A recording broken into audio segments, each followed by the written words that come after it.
What's up, everybody? I'm Scott, I'm Jason. and you are listening to Liquid Carnage with a very special guest. You know him, you love his gifts. He critiques us every week like clockwork. Our EP himself, Liquid_EP Tom. God, why am I here again? I know. But Scott, I do appreciate that you use the hard G with GIF. It's not a Yes, GIF, it's a GIF. It's a hard if you, G. I if you, appreciate that. Thank you. no problem. If you don't know how to use proper pronunciation, that is your problem, not ours. And And as I a want communications major from ASU, I'm glad your degree is finally paying off after almost 20 years. to. Well, it's nice to finally be recognized as something positive from you. So, how are you, Jason?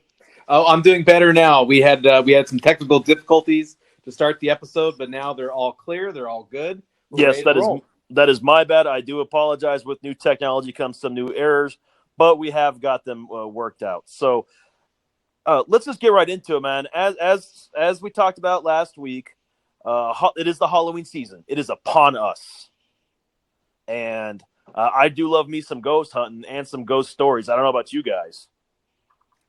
I Well, could go without. That's, the supernatural is whatever.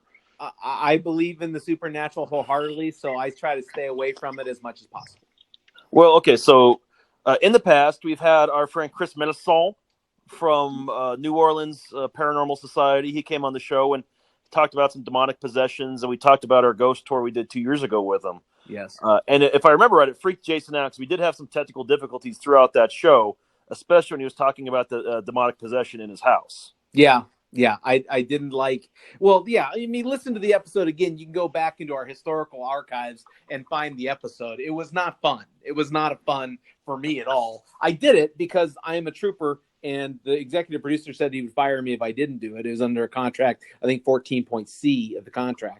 No, Uh, it's section 15, subsection 5.D. Get it right. Yeah, I was way off. So I had to do it. But as most of the people who know me know, I do believe in those kind of demonic things. Some people don't believe in that stuff. So for those of you who don't believe, you wouldn't get scared or worried about it all. I totally believe in it. So when they started telling me about the stuff, my hair was literally raising on the back of my neck.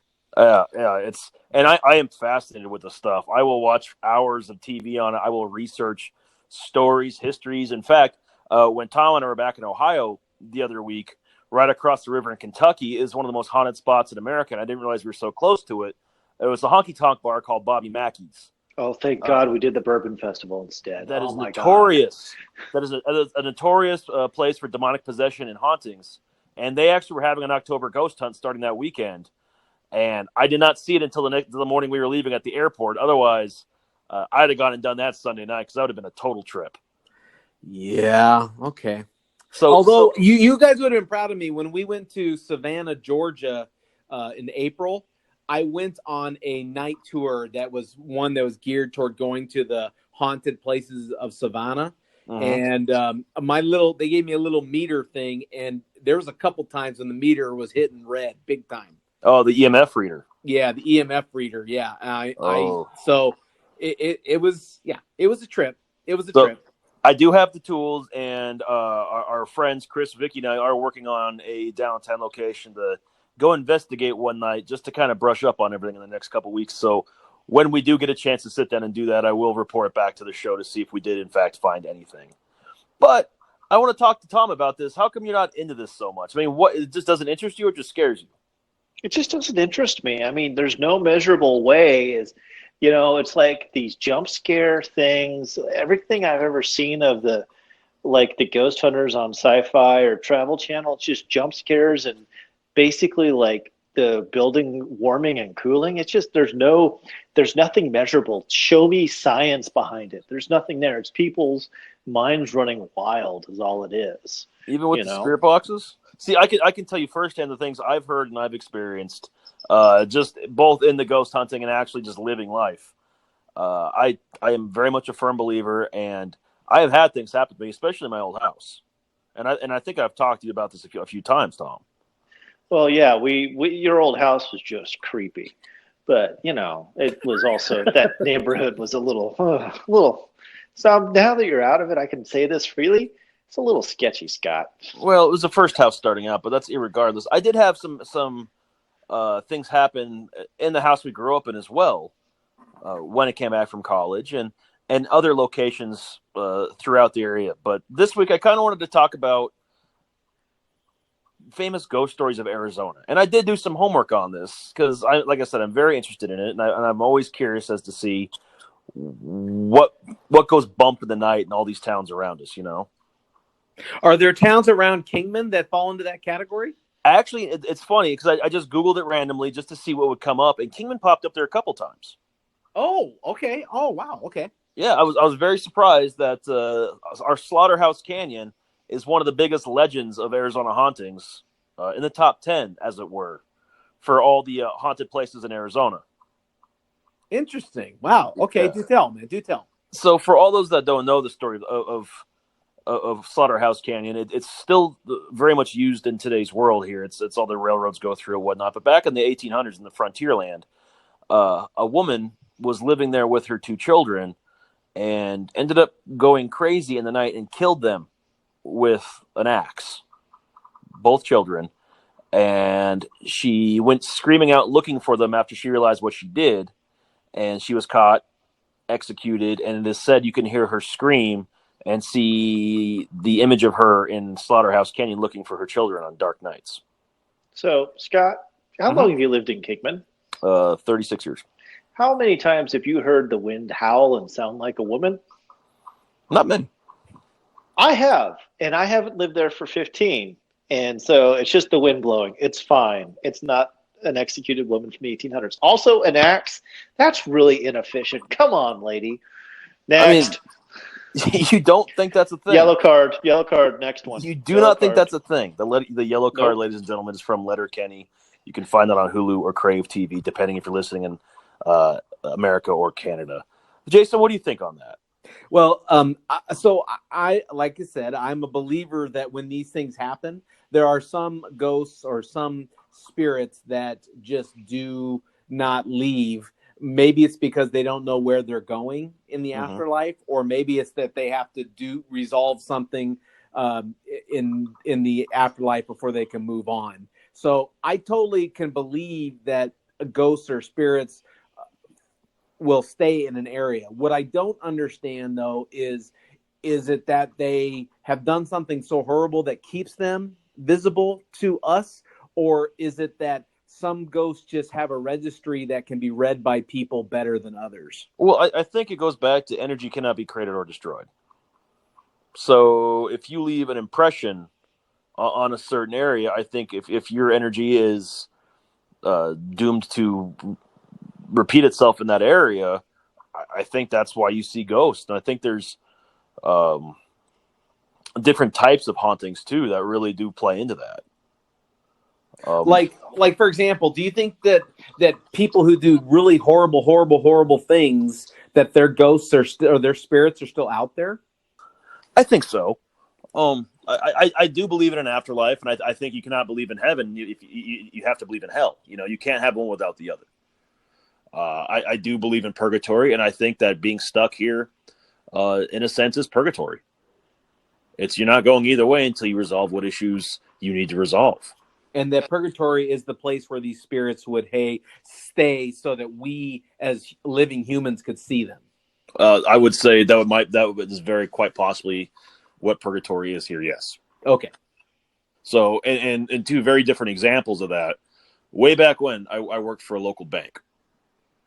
And it was built in a part of town that was nowhere near the early settlements. Kingman settled in the downtown area, what's currently downtown. I worked at Stockman's Bank way back in the day, which is now another bank. But there's a building in the back, and a psychic went through for Halloween probably 10, 11 years ago. And they had a very creepy basement down there. There's like a storage room that didn't matter what time of day you went through, like you got the creeps. Those kind of rooms? Yeah. Oh yeah. And it was attached to our conference room or our classroom for meeting rooms for trainings and whatever else. And the psychic went down there and took a tour as one of our personal bankers who was very interested to see what the area had. And he said there was a loop, like a spirit or an energy of someone dressed as an old timey male person. Someone from like the 1800s with like the cuffs around their long sleeve, like mid arm, almost like I don't want to say a banker, but you know what I'm saying? I think so. Yeah, it's like an old style 1800s dressed male person, male clerk, we'll call it, that's was constantly looking for mail and trying to get it out. Like had his own counter, and was feeling rushed and focused and running around that creepy basement room. Okay, Yeah. glasses off. Glasses off, motherfucker. So you're telling me that a psychic came in to a part of, and for those who don't know, the particular building Scott's talking about is across the street from where the Home Depot and the Chili's is. So Scott knows the area well, more for Chili's than Home Depot. Probably both equally, actually. So you're telling me that this psychic saw somebody from the 1800s in a part of town that was rangeland until the early 70s. Yeah. That there wasn't a stage. No, there was a stagecoach that went through there to Peach Springs, but it was a couple of miles away. And so, how did this spirit get attached there again? And also, donde está evidencia? Glasses on. Okay, so I'll go back into some other things that psychic saw, but in doing research on this, portals to the afterlife can be opened and created anywhere. They're not attached to buildings; they're attached to land. And I learned this watching the Bobby Mackey special that was on the other night on TV, which just happened to coincide with my research. There's 3 portals to hell, or just 3 portals to the afterlife at Bobby Mackey's in Kentucky. And what both priests and psychics were able to confirm through research is that portals are based on land. It has nothing to do with the buildings around it. Those just become coincidental if a building's put up over it. The land becomes essentially a hot spot. And spirits can get in, can get out from those portals, and can sometimes be trapped from those portals too, from going back in. Follow me? I guess. So you're telling me that there could be quote unquote Indian burial grounds that are actually quote unquote portals that allow the afterlife to jump back and forth, that gateways to the afterlife. This is wow, and I thought the plot to the last couple of Star Wars movies was thin. Holy shit. All right, carry on. No, listen, if you want to be a Debbie Downer and talk about literally anything else, I am all ears. It is Halloween, and I thought you might be receptive to things that go bump in the night. Or do you not believe because nothing's ever happened to you? I am trying to bring a dose of science and reality to this. Some things you can't explain. All right, well, give us another Arizona ghost story, because apparently that's the podcast this week. Well, no, I guess the one thing that I would say about that... Hey, Jason, mark that down as the title. Arizona Ghost Stories Debunked with the EP. That'll be the title of this week's episode. No, here's the thing, and I want to quote the movie The Santa Claus. Have you ever seen $1 million cash? No. Doesn't mean it doesn't exist. That's true. There you go, Scott. There you go, right there. That's true. Now, so does the belief in ghosts for you, Scott, make you more confident that death is just one aspect of the journey that you're on? Or does it scare you even more that there are ghosts and that you could be one? I think it's just confirmation that there's more to life than we realize. And so that makes the death of this life not as scary. Yeah. It doesn't make death is a natural part of life. It's the circle of life. I don't want to sound cheesy, but that's what happens. You're born to die, and you can argue that your energy is an astral projection that goes into another body or goes to another form of living. Now, I don't know if your research did this, so I don't want to screw up your timeline, but where did the idea of the ghosts and everything that kind of we've encapsulated into Halloween transition to where the kids go out and get candy and stuff? That's a good question. If you want to talk about the history of it, I want to say Halloween is based on the harvest of the fall crops, of the summer crops. Okay. It's also All Hallows Eve, which is in Wiccan terms the one day of the year where the veil between our earth and the afterlife, our world and the afterlife, is at its thinnest, so spirits can cross over. Okay. So when trick-or-treating started, it was kids were to dress up to scare those spirits back over to the afterlife so they don't stay here. And then they were like given a reward for doing that. Exactly. And if you did not give the reward, you had tricks played on. That's why tricks played on you. That's why it's trick or treat. Wow, interesting. Okay, now we're getting somewhere. Which also, on All Hallows Eve being October 31st, All Saints Day is November 1st, which that veil is said to reset for the year and be the strongest it's supposed to be. So if they were going to come back through, All Hallows Eve is the day it would happen. That is the day. On the next day, it's the least likely to happen. If I understand the mythology correctly. Nice. Does our EP want to debunk Wiccan history at all? No, that actually lines up with the oral history and with the methods of the Catholic Church in Western Europe and North America. That's actually. You didn't mention anything about Day of the Dead, so you're being a little politically insensitive to our Latino friends and family. But hey, whatever. Hey, listen, I'm all about Dia de los Muertos. All right, there you go. I have a sugar skull on my arm. I have them in my house. I am very much a fan and a believer in that holiday too. In fact, I'd like to go down to Mexico City one of these years and actually celebrate it. That's a bucket list item.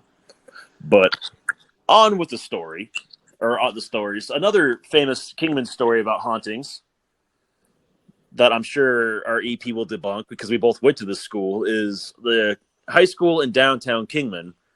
It has been proven numerous times that the football field is on top of a pioneer graveyard. No, that is a fact. That is in fact a fact. In fact, when they redid that stadium a few years back, they ended up digging up more remains than they realized that were there, and they did put them back in the ground before they finished construction on the renovations. It's been said on the internet, and I don't necessarily believe this one, but if it's on the internet, I'm assuming someone thinks they saw it, that you can see full pioneer apparitions on the football field at any given time. Are they talking about the mural on the visitors' side? No, they're actually saying that that they have seen, people have reported seeing pioneers in that area. But I will say, because I have experienced it, that gym connected to that football field where the Boys and Girls Club, or the Club for the Youth is now, is the original gym in the high school, and we have experienced things flying off shelves there. I have seen things fall that should not have fallen, and heard footsteps in places where there were no people in the basement. So do ghost stories like that? When I hear a ghost story like that, it's kind of one of those things. What is our role as humans that we're living to either embrace or stay away from areas like that where the ghosts are more heavily populated? Well, I think it depends on how you feel about it. If it's a ghost that leaves you alone, I mean, I've been taught through my research and interactions with both ghost hunters and religious figures that if you tell the ghost to leave you alone and go toward the light, you can help release it, and it can leave the area. It just needs that encouragement. Well, I remember from Chris that we basically, if a ghost starts trying to follow you, say, "Look, no, you're not welcome here." Yeah, and I have said that numerous times in my old house, and I've said that a few times in my house. I've had two different psychics on two different points in time in my life tell me that I do have the attachment of the energy of a girl that follows me. I'm not going to argue that one single bit, though. Now, Tom, have you ever had an experience where you kind of just like said, no, that wasn't what it was, but in hindsight, you think, oh, maybe that was a ghost?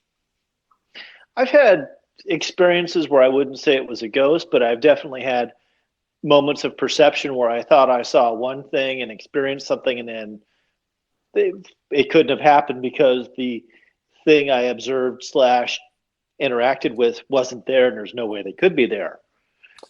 Case in point, it was 10, 15 years ago. I had a full-on conversation with my grandma Lewis, or our grandmother Lewis, who Scott will tell you has been dead since the early 90s. Uh-huh. And just she was asking me how life was. I'm like, oh, just doing this. And it was my house in Mesa. And I was like, what? And it was just like I'm having a conversation with you two. And I don't know if that was just I was having just a mental moment where I was talking with grandma, or if there was like an energy there. Don't know. So can it happen? Sure. Do I believe in it? No. Show me the data. You can't measure it. So Yeah, but you can't measure everything in life to make sure it's real or not. yeah, Well, what I I need find more than interesting faith. though is by the way you're telling that story, your experience did not measure high enough to believe that it was her spirit. So you're more willing to say I was having just a conversation. I was I am way more willing to say that I more than likely manifested it in my own mind and was literally talking with an imaginary friend. Now let's go on a limb here and just take the imaginary road in your mind for a second. And it has been theorized that that is how some spirits can communicate with you. When our great grandma passed away back in 2002, I had just come back from college. Actually, I'm sorry, it was early 2003, and I was the only one at the house that night. It was about a week and a half, 2 weeks after she passed. Our parents went to Williams for the weekend, and I was sitting at home on a Saturday night doing nothing but watching TV. And I very vividly remember that living room filling up with her perfume. She had a very distinct perfume, did she not? Mm, yeah, she's old lady perfume, but yeah. That room filled up with old lady perfume, and it was there for a minute and gone. Almost like she came by to say goodbye, and then that was it. I fully believe Grandma Lewis came and talked to you. I fully believe that. And I think you probably had a full conversation. And I think there's a party that probably wants to believe it too, but you're letting the science get in the way of reality. I think you got that the wrong way around, but we'll agree to disagree on that one.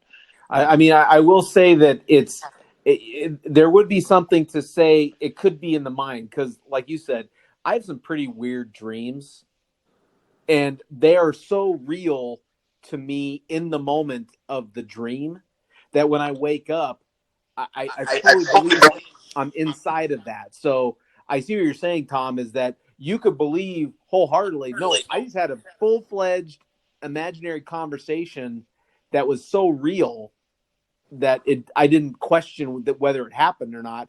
I just questioned whether it was the ghost of my grandmother or if it was just my mind convincing me that it was with my grandmother. Because I've had that. I mean, I've had scenarios, and I guess what I'm getting at is that you guys could both agree the same thing. Scott thinks it's a ghost. You think it's a formulation of thoughts in your mind. Does it take away the experience that you got to experience with your grandmother in that moment? Yeah, that's true. But I guess it's how you want to justify something like that to yourself, though, too. Because if you truly don't believe in that, yeah, it's going to be something you manifested in your mind versus a believer that understands that that's a one way of communicating with the afterlife. Hey, so speaking of things and communicating with the afterlife, I'm going to bring this up because I'm on the show so rarely. Are we going to ever do this drunk history with Jason? Because I feel like it's going to be from the afterlife at the rate he's going.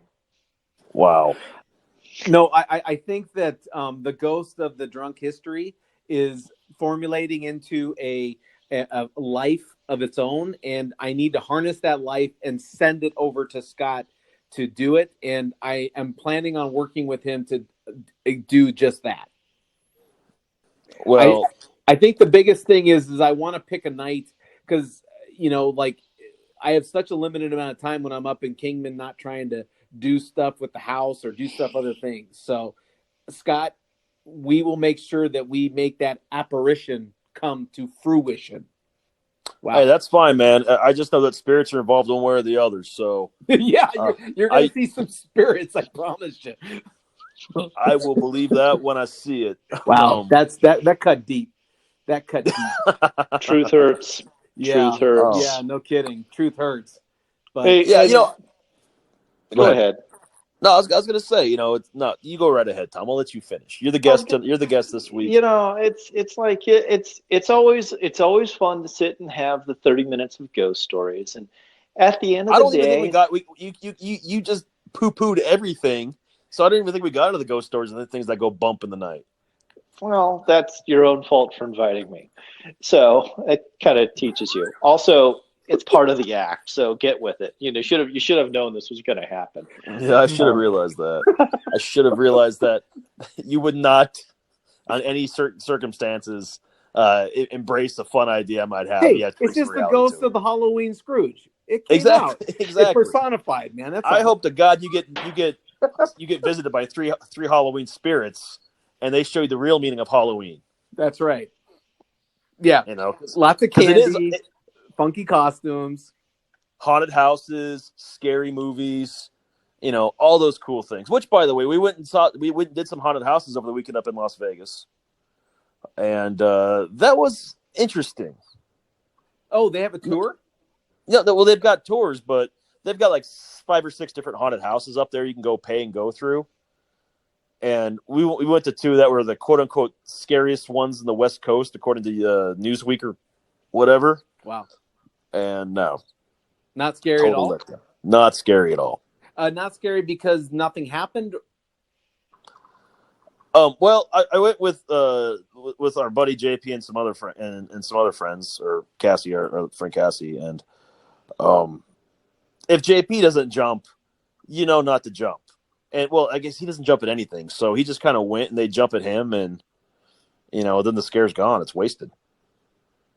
Okay. oh, it's all just right. jump scare Yeah. haunted houses. That's Yeah, not a haunt. this- I'm sorry. I thought you meant like haunted with ghosts house, not haunted houses. Oh fuck, that'd be a trip. I'd love to do one of those. And in fact, they have a haunted tour of downtown Kingman this weekend being put on by the theater group. So I'm intrigued to see what they're doing with that. And since I'll be here for Halloween this year, I'm actually going to take that tour. Oh, just to see. That'll be fun. The one we did in Savannah was Mhm. a lot of fun. They did it at night, and I think you said it best. If you don't believe or you're a skeptic, you won't get as much enjoyment out of it. Doesn't mean that you couldn't go for to kind of see if it proved with your own eyes. But if you do believe in that stuff, it seems like belief allows you to be a better receptor of those spirits, like of those ghosts or those energies or whatever you want to call it. That being a believer in it and kind of letting go does allow you to feel that, at least in my experience. Yeah, it's like when we took the haunted tours last year in New Orleans, and it's very easy to believe the stuff down there because that's a very weird town as it is, and to hear some of the histories that are actually documented, it kind of backs up some of the scary stories you can hear down there, and some of the haunted stories. Now, there's a lot of holidays that match up to a lot of cities in the United States. Is Halloween in Louisiana or in New Orleans like synonymous with each other? I don't know. I don't think so. No, I'd say Salem is synonymous with Halloween. Boston, the Northeast, witch trials. Yeah, I would go with that. It's there's a lot of history down there, especially with like the Lowry Mansion and some of the serial killers and the vampire lore from the Cajuns and French. But I don't think it's synonymous. I think it's more synonymous with Mardi Gras, with New Year's, which I will be down there for New Year's this year, so I'll see how the parties differently versus Halloween. There you go. Okay. But yeah, I think if a holiday is synonymous with New Orleans, it's probably going to be around the first of the year, not Halloween. Okay, interesting. All right, because I've heard a lot of people. Well, Chris and Vicky have been going for years now. Yeah, and now they're going to Nashville this year to mix it up. That's where we're going to New Orleans at New Year's. Yeah, okay. And then Noreen has said that she loves Halloween in New Orleans. So I thought maybe the city was synonymous with Halloween. No, really, it's just like any other night. People just get dressed up. Yeah, and I think that's the other thing is that ghost stories are cool, but most people who think about Halloween think about the candy and the costumes and everything. So it's definitely migrated, but I think it's interesting how they intertwine with each other all the same. Yeah, exactly. So why don't you tell us your scary stories, or if you've had a scary experience and you want to talk about it, something that's gone bump in the night, hit us up on Facebook, Instagram, or Twitter, all at Liquid Carnage. If you agree with our EP Tom and think it's all total bullshit, hit him up on Twitter and Instagram, all at Liquid_EP. See, Jason, why can't you do a social plug like that? I mean, can't. it's I've Scott tried so just. many times, and I cannot do it. I mean, He he literally pulls that shit out of his ass. He presents it to you as a golden rose, and Right. it's amazing every time. So See, and why ruin perfection, right? exactly. He knows how to take us out. I know how to get our social plugs out there. But before we wrap up the show tonight, I do want to pick your brains on one thing and get on my soapbox about something else, if I may. I do. Sure. So first off, for my soapbox moment, Matthew Berry on ESPN, the quote unquote fantasy football expert, man, he can suck a dick. Whoa. What kind of soapbox are we on here? Jeez. Exactly. I know it's a family show, but we do have the explicit warning on iTunes, so I stand by what I said. Over the weekend, Arizona went into New York, played the New York Football Giants. Our starting running back, David Johnson, played 3 snaps and sat the rest of the game because of an ankle injury. And the Arizona Cardinals, Chase Edmonds, his backup, had 3 touchdowns and 150 yards. He had a career day. So the Cardinals posted, their social media intern posted a really fun little, hey, sign on their Twitter feed. You should have started Chase Edmonds. All in good jest. It set the fantasy world on fire. Okay. And Matthew Berry especially, because he's the quote-unquote expert on ESPN, that he tells you who to start and who not to start, who to sit. And he thought it was total bullshit that, he started David Johnson because Kingsbury said he was going to play, and he only played 3 snaps and never came back. And then the reason the Cardinals didn't is because they were worried about him aggravating his ankle injury. Okay. This is a multi-billion-dollar sport. And this guy is basically getting paid to guess who's going to have a good week. Yeah. Okay. This is Dungeons and Dragons for jocks. I've said that before. Okay. It's a game I'm very good at. It's a game that I've been very bad at. But to sit here and cry and get in a Twitter beef with an intern over this is stupid, and you're professional. In fact, he went on the air in ESPN on Monday afternoon and listed off why Arizona is such a terrible franchise. Whoa. Yeah, it was just a classless move. It was like, I get it. They're not good, but they're trying. It's like, you're just a piece of shit. Wow. So first the Cincinnati Bengals, and now Matthew Berry. Yeah, well, I'm taking on Matthew Berry also. I'm just making a lot of enemies in the NFL. Either you can unsubscribe me from your mailing list, or you can at least be respectful. I mean, so you got owned by an intern. Don't be a bitch about it. Hey, sometimes that's the worst thing of all, man, being owned by someone you feel subservient to you. I get it. Now, the next question I want to ask you guys, because, Tom, I think you might be able to relate to this a little bit more, because you also watch your football in a bar, correct? Not recently, but still on occasion, yes. Okay, but you have watched it consistently in a bar at some point in time in your life, right? I have, yes. So when you start watching football in a bar on a kind of consistent basis, you get to know the bartenders. The bartenders get to know you, and they know where to put certain games because they know what the good games are and what the good games aren't. Correct? Correct. Yeah. So, as a patron that's there on the regular basis, you get you get some input eventually. They ask, hey, man, do you care what game this goes on or what channel, what TV this game goes on and so forth? Or if they're going to turn a game off and they know you're going to watch it, hey, do you mind if we move it off the main TV to one of the side TVs you can still see? Yeah, okay. Exactly. So yeah. I make no bones about it. I go and I watch my games at Chili's here in town because all the TVs are right in front of you. They have the tickets, and I can watch multiple games at one time.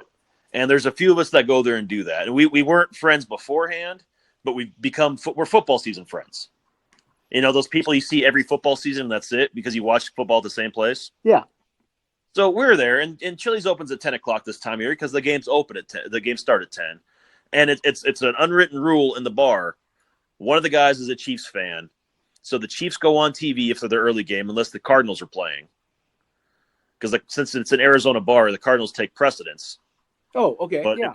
If it's not the Cardinals, then it's the Chiefs, and if it's neither of those teams, it's the best game of the time slot. Okay. So I get in there yesterday morning, and our bartender and I are just kind of going through the games because he's a big fantasy football guy too. We're just making sure what's what, and this old couple comes in and starts to demand that they put the Packers and Raiders on the big screen because they want to watch it. Fuck you. That sucks, Yeah. dude. Yeah. Right? It's like, and our bartender was very polite and said, No, the Cardinals game is on. It's we're gonna play the Cardinals game because people come in, our regulars want to watch the Cardinals, and they kind of huffed and hemmed and hawed over it. And then he walked away, and I was sitting right next to him because I am that guy. And there's three of us in the bar. It was those two and me, but I was there. And the lady just looked at her husband and said, "It is so rude that these people don't understand that they need to do what their patrons want. Oh, That the patrons want to watch the Packers game." And I was like, "You two want to watch the Packers game. The rest of us that are showing up in 5 minutes want to watch the Cardinal game.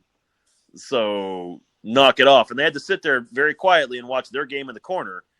And then they got really aggravated when they didn't put the Vikings game on the right TV that they requested 5 times. And it was just getting to the point for me. It's like, you've never been here before, and it's a little presumptuous to walk in and think that you can just dictate what a random bar is going to do for you to make your visit that much better when there's regulars. I think both of those are very appropriate soapbox issues. Yeah. I would tend to agree. Yes. Yeah. And, we live in the kind of world where people want their immediate gratification and fuck everybody else. So, And that's how people end up getting stabbed like a mofo, and then they have a spiritual attachment to the bar, and then they end up haunting the Chili's in Kingman because they couldn't watch the Raiders get destroyed by the Packers. circle closed. And on that note, Jason, take us home. Well, happy Halloween, everyone. I want to thank the executive producer for joining us. We're really glad he showed up and was able to participate. Great topic, Scott. Thanks for listening, everyone. That was Scott. I am Jason. And as always, if you never know quite what to say, just have yourself some liquid carnage.